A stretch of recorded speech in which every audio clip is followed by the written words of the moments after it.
Welcome to the Daily Intelligence Brief from IntelStor for the 30th of January 2026. In today's top renewable energy news, Colombia has surpassed 3.6 gigawatts of renewable energy capacity across operational projects and those under testing.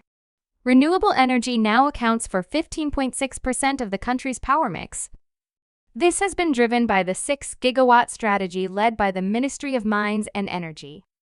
It marks a structural shift for a country that had barely 200 megawatts of clean energy in 2022. Despite this progress, deployment has not been sufficient to meet the target set for the end of 2025. Official figures show installed capacity running around 2 gigawatts below projections. The Dominican Republic's energy transition continues to gather pace. The country closed 2024 with 2,069 megawatts of installed renewable capacity. They added 13 new solar and wind projects during 2025.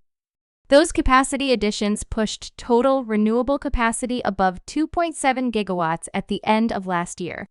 With these new projects, the Dominican Republic now has 80 renewable power plants in operation, representing close to 45% of total installed capacity. Republicans and Democrats on the Senate Environment Committee said on Wednesday that U.S. infrastructure project developers need assurances that fully approved projects will not be canceled or stalled due to shifting political priorities. The statements from Republican senators were an apparent criticism of the U.S. president's efforts to stymie renewable energy development. Senate Democrats cannot advance permitting reform unless Trump and his cabinet secretaries level the playing field for renewable energy. Dominion Energy said Thursday that costs for the nation's largest offshore wind project have climbed to $11.5 billion. That represents a $300 million increase driven by a brief federal work suspension and mounting tariff expenses. It also pushes full completion into early 2027. The work stoppage alone cost the project approximately $5 million per day, Dominion said.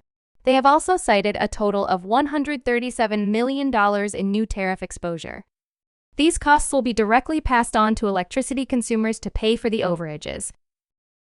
UK wind farms are expected to provide the most power in almost 4 years this month as more turbines and blustery conditions help the country pivot away from fossil fuels.